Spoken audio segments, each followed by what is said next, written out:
and we're expecting rain. And we are so pleased to have Henry Jones with us as our poet this evening. Henry not only writes poetry, he teaches others to write poetry, and he's also a visual artist. And we've even had some of his artwork in an exhibit here on campus at times. I am fascinated by the title of his new book that will be coming out soon. I won't say when, but soon. It's entitled Black Scarritt Blues, Poetry Without Cornbread. Sounds great, Henry. And we're very happy to have you with us tonight.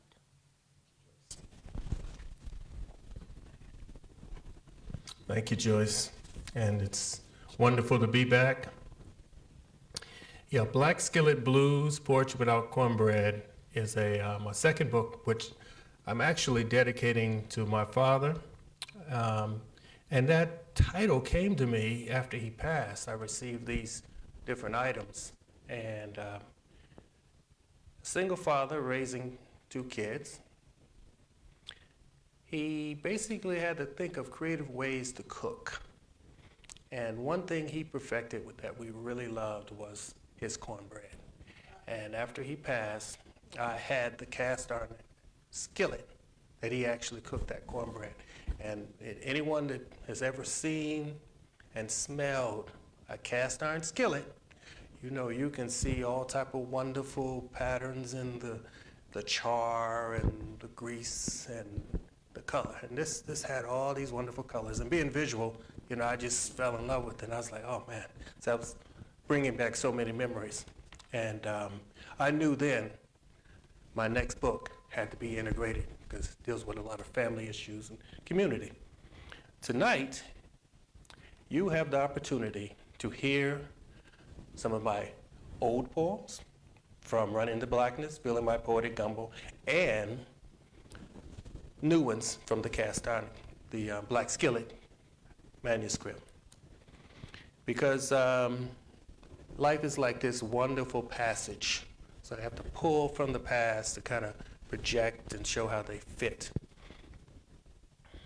You know, every time I share at events like this, I always wonder where to begin. And then I tell myself, well, of course, you begin at the middle, at the beginning. But when you have a lot of poems, what poem is the appropriate one to kind of set the stage? And that's difficult for me. But I always say you can't go wrong by starting with love. And this first poem is titled, In Passing Along This Way. We're vague echoes of our bodies. We float in while passing each other, on streets, in parks, in groups, hoping to touch each other, and know our hazy selves, much like fog, to make us feel real and less empty, inside and alive. So we reach out to touch each other and believe we are worth loving.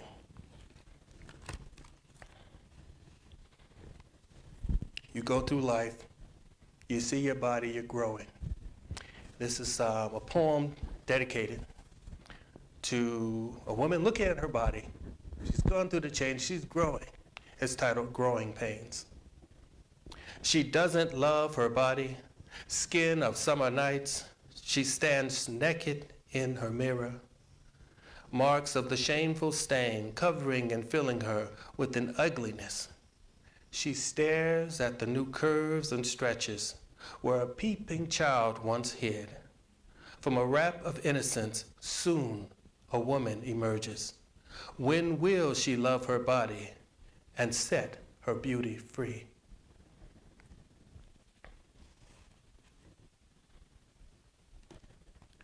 This next poem is titled, Above my head, searching for James. As an Artwire fellow, part of the Porch Writers Collective and the Oz Arts of Nashville, had the opportunity to see all these wonderful events. One was dedicated to James Baldwin. I have two poems. This first one was the kickstart, but I wanted to share it with you because it then evolved into this next poem I'll tell you about and read. It's titled, Above My Head, Searching for James. When you are gone, seeking saddened eyes to leak slowly in disbelief, hearing a faint chamber in my heart, thumping, resounding like distance. The distance of drums of our motherland floating along many notes without rest or measure, sounding like gospel music, clinging to old star songs shining on the Nile's currents as catfish dance to tune from Egypt to Mississippi, not wanting the song to end, but know it must be heard.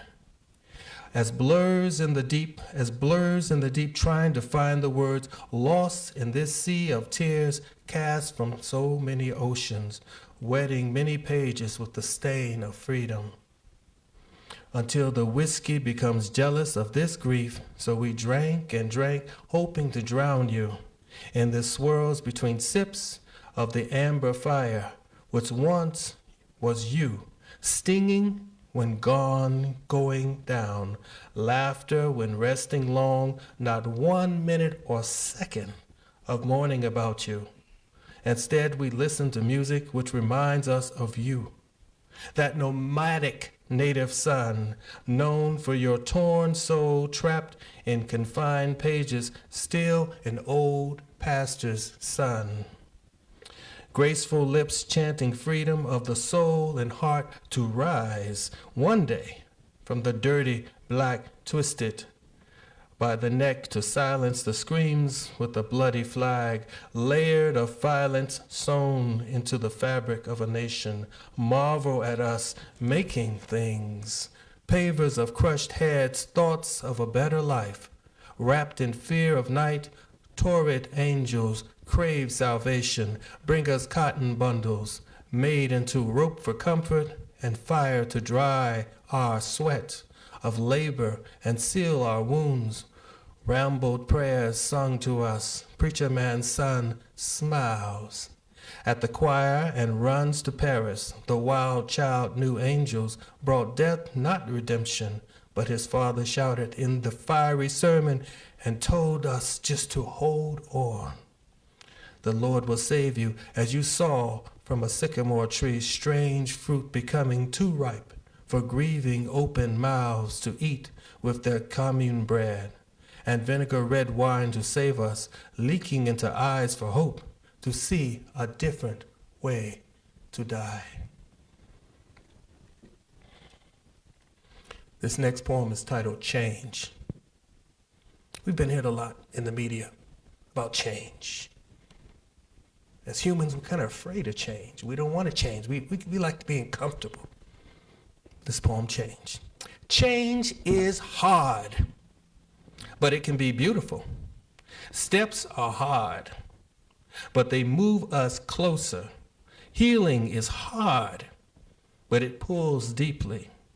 Courage is hard, but it brings strength.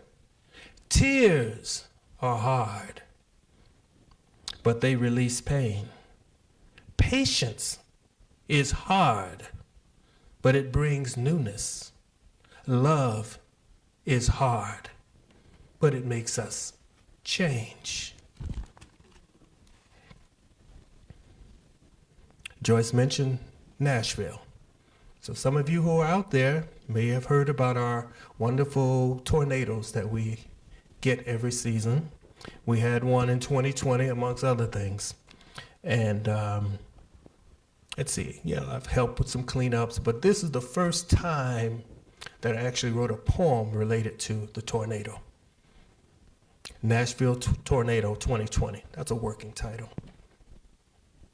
We stood looking at the chaos, smashed homes and buildings, listening for cries in the rubble.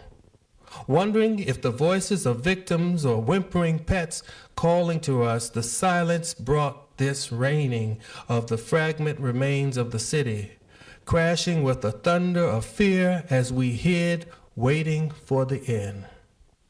As we just stare at nature's wrath and might out the window, our fragile flesh wanting to believe we are powerful beings, because we build and destroy ourselves as children in the sand, but our castles are gently pushed, gliding along out the shore, when the tide flows in and rushes all our dreams away. We want to imagine a gentle wind where red bricks fell like ripe fruit, laying on the ground, wanting hands, peeking between blades of grass, awaiting our hungry mouths to just pick up the blocks and mortar and rebuild without remorse or grief. Like a playful game from the fingers where our dominoes' lives simply fall.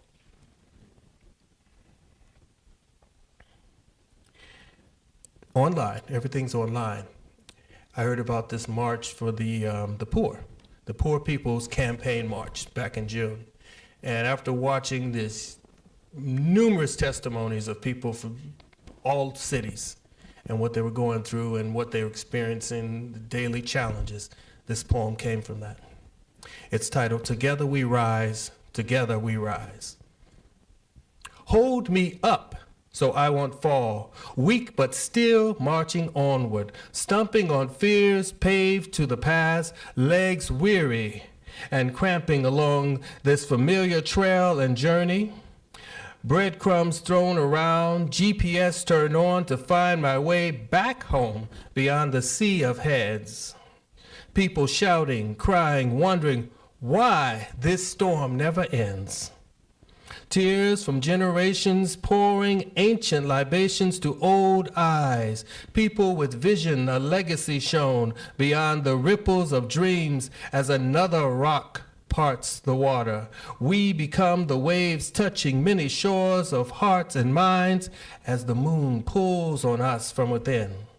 The tears we thrown for many years into the wind where our voices echo. Together we rise. Together we rise. Together we rise.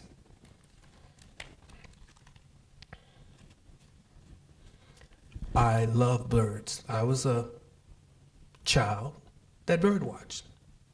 Love science. So I have these poems dealing with birds and wings, and you ever have the dream of flying? I love those. If I have a dream in which I flew, that's the best thing in the world. That's the best thing in the world. And I look forward to those. And I sit in bed trying to figure out how to make myself dream of flying, because, you know, it feels good. It really does. And it's, the mind is amazing, but it, never flown without an airplane or helicopter. But if we could, I think that comes close.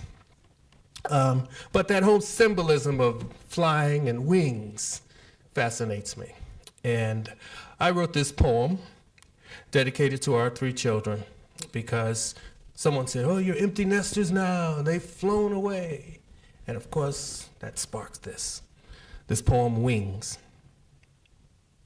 When I give you wings, I expect you to fly, not hold your arms stiffly to the side, covered with wounds they cannot hide, within rings revealing Earth's old breeze.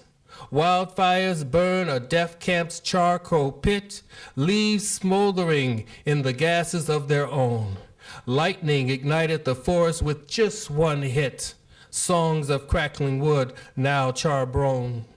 When I give you wings, I expect you to fly, not hide full of fear and doubt in your brain, refusing to widen your arms and ride the wind, paralyzing your soul to help spring restrain, at least free fall and glide by faith or pretend.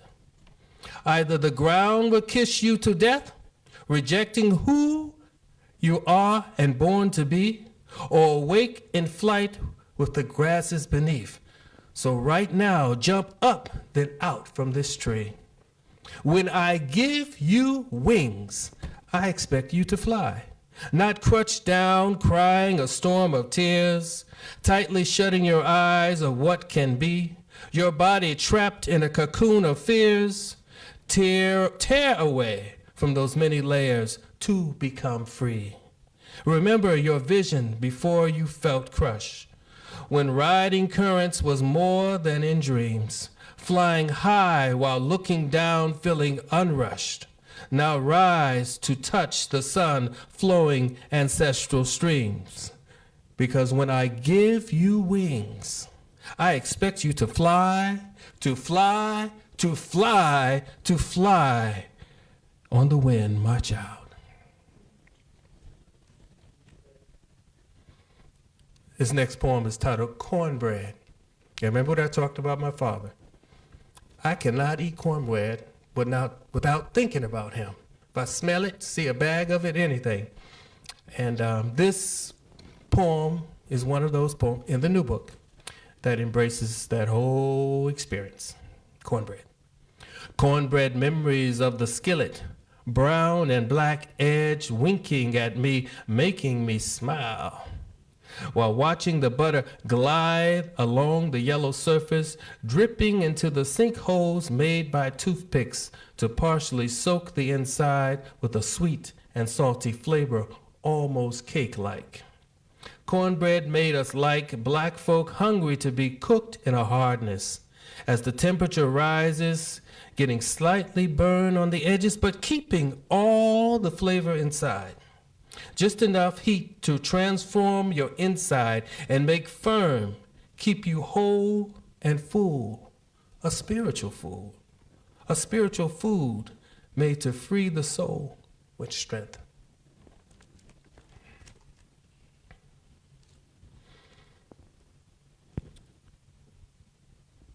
We hear about a lot of deaths from the virus. And around that time, I saw posted from a cousin the death of my godmother. Now, she was old, lived a full life, but someone got into her home and shot her. And in my life, I meet people or I'm placed in certain situations that I call supernatural, because you are moved and taken and placed in certain events. And a friend of mine, Amy, said, "Oh, we have this gun violence summit coming up." And I told her about it, and it's like these chain of events just fit right in place. And it was very difficult for me to write about this. I have about 6 versions. That's what I usually do, most poems, 6 or more. And this poem, the music of whiskey, cigarettes, and bullets, came from it. And it was part of that program she told me about. It was called "We Miss You Every Day, A Call to End Gun Violence," back in June. I only heard a dead silence which made my beating heart sound like God's angry thunder, looking for a mighty rainstorm to find and throw my tears into. I knew the scent of your breath when you kissed me hello, the smell of whiskey and cigarettes, beige teeth grinning with jokes just to see a smile on my face. She shared your old wisdom, telling twisted lies of youth with a believable straight face and tired eyes looking back, followed with a broken smile. Then whispered, "I'm fine, I'm fine. Got my prayers and gospel music, can play and sing at my piano. Ashes cover ebony and ivory keys with the lined stray butts on the lid. Teased because you were black enough to cuddle in your own shadow and hide, pretend not to be real and feel the hurt. When they tease and sometimes please your ebony with words and later whiskey. Drunken dazes, wanting company. No one comes to listen anymore, wrapped in an old quilt for comfort. Fabric wings were sewn with love, lost in the pattern of loneliness, thinking about the many days circling with laughter and sorrow. Stitch after stitch until done. She still hears the voices. That spot of blood in the middle marks where a new baby was born. Clinging with those baby fingers, don't you dare wash that quilt. She can still hear the mother's voice as she gave birth. And there I was, thinking back. I knew the scent of your breath when you kissed me hello, and the smell of whiskey and cigarettes, beige teeth grinning with jokes, but now there's no smile on my face.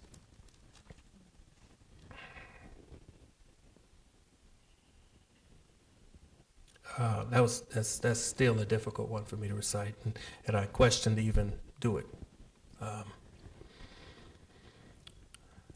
This next poem, you know, we have these, you have the internal chaos of our lives and the external, the social. And this poem is titled Run to Freedom. It was published in the Freedom Papers anthology associated with the Flat Rock open mic program. As she feet running from drifting born of raging fires, crossing deadly paths, wrong neighborhood, wrong color, wrong person, wrong face, wrong clothing, wrong way. A full moon smiling, sprinting to find safety once through tall grass, now concrete and steel. Wrong neighborhood, wrong color, wrong person, wrong face, wrong clothing, wrong way. Looking up at the sky, seeking ancestral prayers with lost tongues and eyes, dreams, smashed heads. Wrong neighborhood, wrong color, wrong person, wrong face, wrong clothing, wrong way. Still no direction with GPS at the fork, confused journey, still searching for the right way, leaving only burnt offerings. Wrong neighborhood, wrong color, wrong person, wrong face, wrong clothing, wrong way. Run, blood-scented paths, run, tears blinding vision, run, fresh salted jerky. Dog sent to find, wrong neighborhood, wrong color, wrong person, wrong face, wrong clothing, wrong way. Pits circle like vultures, barks out death chants. Demons, chamber circles, mouths smiling and laughing. Wrong neighborhood, wrong color, wrong person, wrong clothing, wrong face, wrong way. Another sacrifice made. Seeking blessings answered. And the fumes of the flames burn the filth away.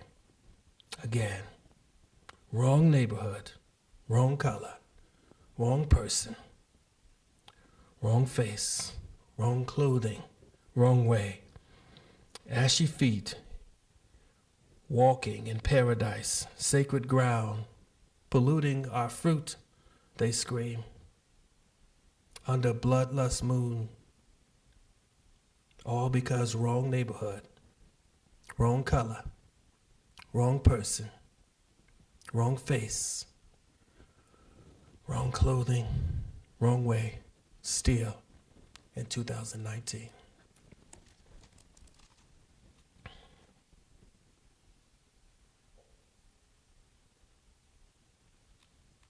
As you see, when certain events happen, I get motivated to write about them. And I went through this whole thing of feeling guilty. I hear something in the news. There is no way physically and even spiritually or emotionally to keep up and write. I would have to write constantly, nonstop, and fall into exhaustion and probably die. So I let things slowly become digested and evolved in me. You know, people say, do you have a poem about so-and-so who was killed and this person and that? I was like, look, I have poems I wrote 10 years ago, 5 years ago, about similar incidents. The names have changed. The cities have changed, but the behavior is the same. So I challenged myself with writing a poem, and this poem was recited on Your Turn, hosted by Sherry Bishop, and I was interviewed about the George Floyd murder. And I said, do I need to mention George Floyd in this poem? And I said, no. Just write something that embraces that. And here it is. We have a new dream. Silence is an echoed form of acceptance, which allows the hatred to spread. A wildfire wants bones as tender to burn everything to the ground. We release our tears to extinguish the blaze, but it's too late for our dead. Victims listed with blood awaiting our grief, but only anger's found. Again seeking justice to stop piling up bodies on a mountain of pain to toss. The silence becomes a trumpet calling living and dead mouths to scream. Years of terror and fear to make us mute, but we won't forget our loss. Justice smothers evil by revealing truth. Then we'll rise in this new American dream.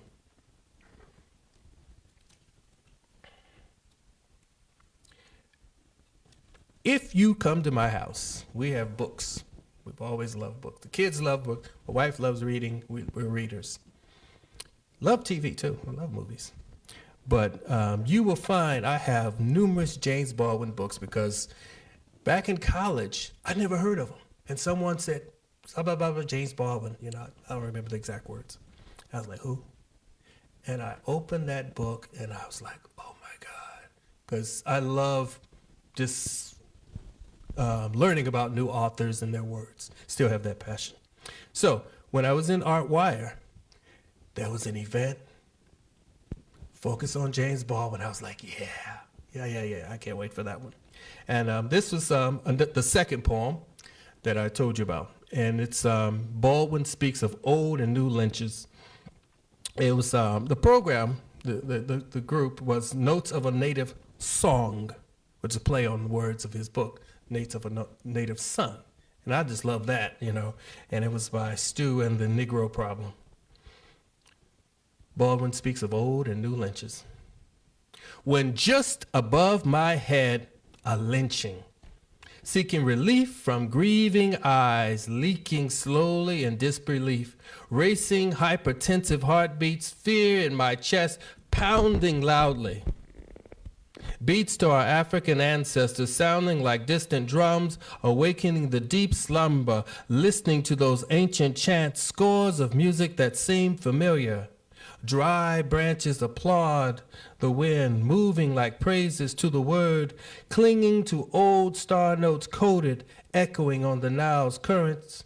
Catfish dance in death's muck. From Egypt to Mississippi, woes trying to find hidden bodies still. Wanting the sorrow to end now, looking for blurry, heavy eyes. A sea of salty cries falling never dry. Will we ever mop up all the blood, staining history's pages crimson and black? Raising our children as Kwanzaa corn, missing still, snatched burned ears. They sizzle in the raging fire as they rise. Smoke twirling up signals pointing, showing children the way home. Searching for lost souls in limbo, knowing mass graves still hidden by the twisted hearts of demons. We only desire a fearless darkness, counting the names in police records, watching the video footage of blue lies, allowing this rabid dog to storm free, with desire to hunt more black blood and meat. Trumpet blows for a new Harriet glory, running through concrete and steel, telling weary eyes to keep moving.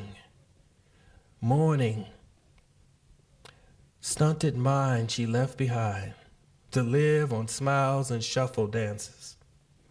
when their butts got tired and cramped, twerking along to see another day, longing a white cloth savior loves them, reaching for threads tied to their necks, then thicken into a noose for a picnic.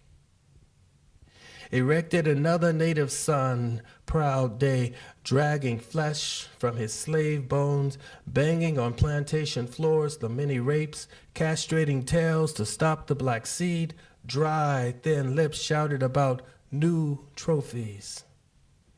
When stuffed heads hang on the walls, stirring up old hunt memories for sons, climaxing semi-automatic penises shoot, emptying hatred onto dirty, lusty sheets. With uncovered heads and proud smiles, now screams about their rightful place, waving Confederate pride in the sun, standing their ground of fearless old glory, bringing loads of cotton for more flags, hemp fibers to write a new constitution.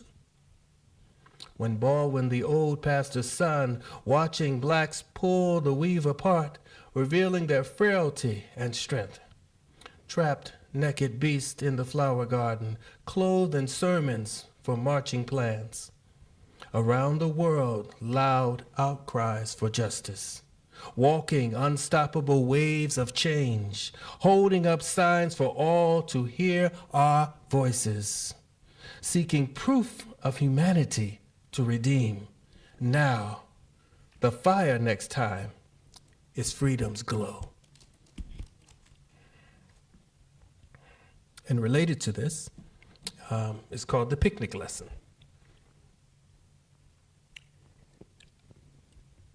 We have the picnics. Yeah, family reunion, you say, we're gonna have a picnic. Everyone said, come to a park, we're gonna have a picnic. And I love to read, but I always have had this passion to find out the origin of words. And I don't remember where it was, talked the word picnic. It's like, what does that mean? And if you look it up, it'll say, oh, it's come from here and there. But in America, it meant to pick a N-word.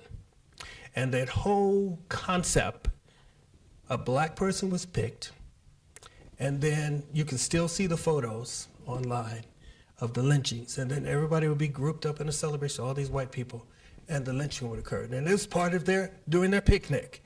And I was like, that's horrifying. That's horrifying. And the act is horrible, but the mere fact they took pictures and you can find them in the archives of various libraries and probably in people's homes is worse to me. And you see smiles, and you don't know how much trembling I have endured when I see certain pictures like that, because I'm looking and I'm like, why? Why? So this poem, The Picnic Lesson.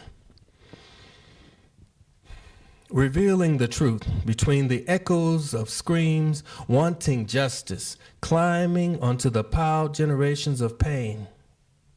No bomb, just gasoline and matches. Burn away the past until nothing remains but an anthill, awaiting and signaling rain. Now hide because too much is being revealed to prying eyes who want redemption and answers, now coming forth between the branches of fire, stack bones and flesh to consume the mouths and melt the throats with heat. Stir them into a gel until nothing remains but their faint memories. So vague, the slithers of truth can be resembled like a torn page or a broken plate with tape or glue. Instead, we'll just accept the past and the comfort of lies exposed for all to embrace. So that's enough of that external. Now the internal. You have these friends that will call you, or nowadays they might text you, and for years something happened to them, something horrible. Broken up relationship, something. And I've had numerous friends like that, because people say, oh, you're easy to talk to, you listen. And I don't mind. I mean, that's what we're there for, right? We listen, help our friends and family members. And I'm never going to tell her who this particular friend is, but she went through a lot. And being a man, I said, yeah, he shouldn't have done that. But she inspired this poem, because for years, she did not want to ever let go, and I've not spoken to her in a while, but she remained bitter. And you know, people will hurt you, but at some point you heal, you move on. Now that person that hurt you, keep that over there, but don't prevent other people from loving you. You know what I mean? So this poem, Make Some Room, is about that bitterness. She prayed for a stranger to love her, then called out in Jesus' name. Her heart still full of bitterness, but had no one else to blame. Cataract eyes blurred her dreams, cracked lips whispered twisted lies. She wanted lust to remove her misery, but in her bedroom, passion just dies. A frightened child peeks into the room. She seeks strong, warm arms to embrace, to give comfort when her legs get cold while running away from love and grace. Her face turns away, feeling unworthy. Not dead, but desiring to see the light, still clutching her bag of broken promises, the old fool hell-bent on being right. She screamed for a stranger to save her, lift her up before she drowned in gloom, bring her back to life with one gentle kiss. But her heart never made the room. Thank you. Now, also in Artwire, there was this beautiful dance called the Holding. It was so moving. And we actually were not able to see it live, the different fellas. We had to see it online. And I think if I saw it in person, it would be intensified. But what I saw via my computer screen was cool. It really moved me. And I saw this particular part of the dance as a love story. So yes, you're bitter, but then you decide to bring somebody in your life. It's called The Joy of Slipping Away. Slipping away into your arms, at times wanting to stop, gentle lure and longing, trust bruised many times, lips swallowing kisses, tongue twisting lies, eyes wanting proof. Falling into layers of you as a single throbbing heart. Familiar feel and touches, flesh weakened once cold. Skin craved warmth, hairs felt breaths, fingers stroked ears, rising and falling with you. In passion lost and found, soft forest breezes flows, surrender comes, no fears. Leaves covering skin, trees hiding our love. No light or tunnel await. Years bundled between us until years become sacred memories in your arms, knowing, touching, and reaching to where I belong with you.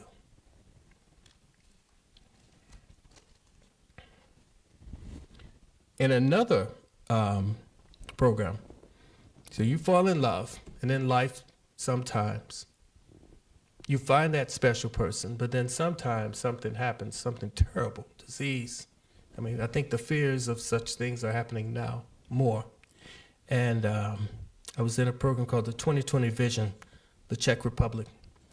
And Terry Price, is a talented photographer, went through the Czech Republic, photographed all these things. Anyway, I received a picture, the one I selected, of this man looking out of a window. And I studied that picture for days, even weeks, until this poem, because that was our job, is to write about the pictures. And then one morning I saw this sadness in his eyes. You know how you see a friend and you say, how you doing? They say, oh, fine.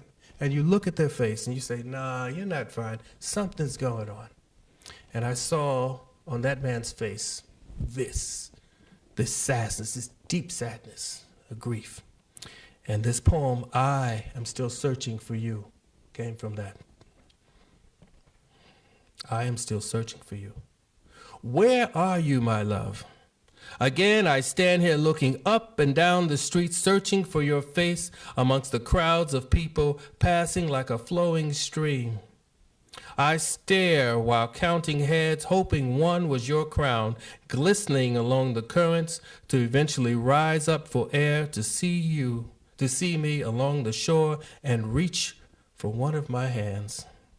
My fingers grasping the windowsill. Instead of you, there's rotten wood, covered with chipped lead paint, releasing flakes drifting to the road where lovers embrace each other to prevent falling back into loneliness. The same desolation I know too well, while my probing eyes become tired, hoping to see you again if I keep watch until back in each other's arms, holding our love beyond the fears, twisting our hearts of their bitterness, leaving a sweetness found in the curved rations of our passions where we clung until the years of emptiness were released, filling us with only our love to overflow, drowning and floating as the wind blows, our echoed moans through the panes. This is why I stand here to find my love. At the glassy portal to our joyful memories, now a black hole eclipsing the sunny days, preventing rays to refract your crystal vase, overflowing with broken lilies holding on, and the stench of old water smelling like death. I know you're still alive out there somewhere. They lied to me and tried to comfort me with cold prayers like the stones of this building, rocks to remind me again of the marble pillar, with your engraved name to find you below, covered in layers of dirt instead of my kisses. You are coming any day down that path.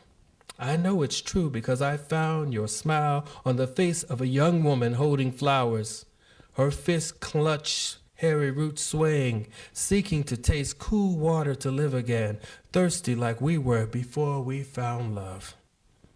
This is why I stand here, 35 years later, longing for your fingers to caress my lips, to silence my mind of worrisome thoughts about this world now so empty without you. Fighting alone to hold on each day to life. So I am still searching for you.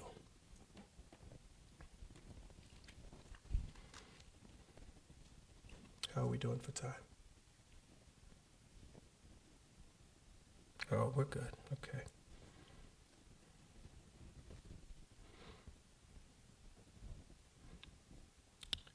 This poem is titled Becoming More or Less. It's another art wire. I keep mentioning it because not typically, but sometimes, when I see something and I'm inspired, I would just keep writing. And there were several events, there were an event per month for a whole year, the program was. And we had to turn in about two pieces, poetic responses per event. But being the way I am, I actually wrote and even drew and painted a few related because they wanted to see how we responded. But I wrote, so I have all these poems and I said, what am I going to do with them? I said, of course, I'm going to share them. So, but this is one that I turned in, Becoming More or Less. The playful gathering of dancing fingers running like children stomping through a field of red flowers, who became lost, now searching for their way back home through a portal flipping through pages of a colorful storybook, where fascination explodes with a drizzle of colors. They chase the shadows of friends playing hide and seek, silhouettes reaching for life and its dimensions, hoping perhaps to find each other within themselves. Then looking between blades of grass and soil, young minds filled with wonder and imagination. To the twisted realms where Alice plays with the caterpillar, sipping on tea, enjoying the trembles of being frightened. She awakens something inside her that others fear, afraid to connect and become the flow to the center, churning the old cream of joy to a froth of truth, made into a frosting to coat the layers of sweet lies of the earth where old bones wait ascension, but the pile becomes nothing but kindling to make flames rise. No one finds their remains, regardless of the watery eyes or how the bellows of grief echo through the waves. The hope is to dance, to try to forget, or maybe remember. Nothing is easy to release the damned emotions Alice transmuted into goddess, part water, earth, and pain. She listens for the magical words and ancient songs in the air, her ears patiently open and feels deeply to the gentle winds. Nearby sycamore tree roots grab her legs to still her. Stars bent by time, she runs between doorways to quickly hide. This isn't the moon she knows, but it's a garden full of promises. She twirls the new sun's flames, reaching inside ourselves a plot, planting seeds while teaching us to extend our minds and hopes, showing us to play with fire to become and see more. We trace along the ashes, smelting high towers of steel, hoping to reach her in many ways to become like her. Science and creation reaching to the skies, strong, long arms, wanting to embrace and retrace paths to palaces she flew to us. We only wanted to feel whole again for just one moment. No longer memories of the abandoned lover seeking the familiar. Touches and smiles without anger and bitterness from the past, while sadness drapes us, waiting to just understand why love wasn't plentiful enough to fill that emptiness. The hunger lingers, consuming the reach for old passions, building atop unhealed wounds covered with expired balm, soothing nothing as blistering heat nuggets add to the hardness. Only truly desiring to feel strong and unbreakable again, lock that pain inside as a sacred space where we'd forget everything. The shuffled red petals fall like cowrie shell prophecy, ascribing words to know how foolish is our foolish ways. So we rested in a field where wildflowers surrounded us, leaving our mountains to let the sun melt away into night, while resting and waiting as the worm still stirs honey, sweetening our flesh to eat before his emergent flight, pouring the overbrewed tea back into the rivers, streams around and inside us, pushing the edges of shores, which helps our constant thirst to build come to an end. Lego block clusters, as we hope, won't tumble and crush our dreams. Peaked houses, nothing but tall shadows of ourselves, built atop the graves of brittle marrow and dry blood, which cause so much pain, but wanting now only joy, as we still hope to understand our purpose from the high, looking at the clouds floating near the penthouse rooftop. Smoking clouds the worm ponders in his high-backed chair, while Alice laughs at our toys, knowing with just one blow we tumble down the flights of our fantasies to be gods. She gave us the dreams and memories, but we shut our eyes as the story's pages turn, showing us ways to build within. And speaking of pulling from within, this poem, Dig Deeply. I love trees, I love roots. You gotta have trees if you love birds, right? They go hand in hand. So this one was inspired from some roots. You have these interesting trees with these mighty roots. I love the big trees because, you know, they've been around hundreds of years. And now when they build homes, what do? They clear cut everything. And then they put these little tiny trees that struggle instead of keeping those beautiful old trees. Sure, they'll break and all that, but some of them are very strong and have these wonderful roots. Roots, dig deeply, roots. Roots searching, reaching, looking to find those roots. Hidden treasure, sometimes buried and sometimes right there or over there. Just look where you are at, what you are, who you are. Branches long and strong tell you where you belong, how to sing your song, praises of love or loss, falling onto the ground where those roots are found, tears of birth or death. Dig deeply, roots, some for magic, others for memories, finding, grasping, seeing to discover links. Jewels cascading, diamonds glistening, you found them, love them, be them, grow and know them, where you at, what you are, who you are. Branches long and strong tell you where you belong, how to sing your song. Now go sing about those roots. Thank you very much.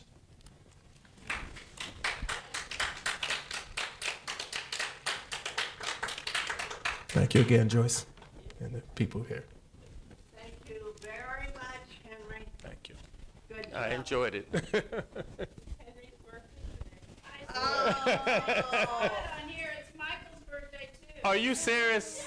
Michael, you're the third?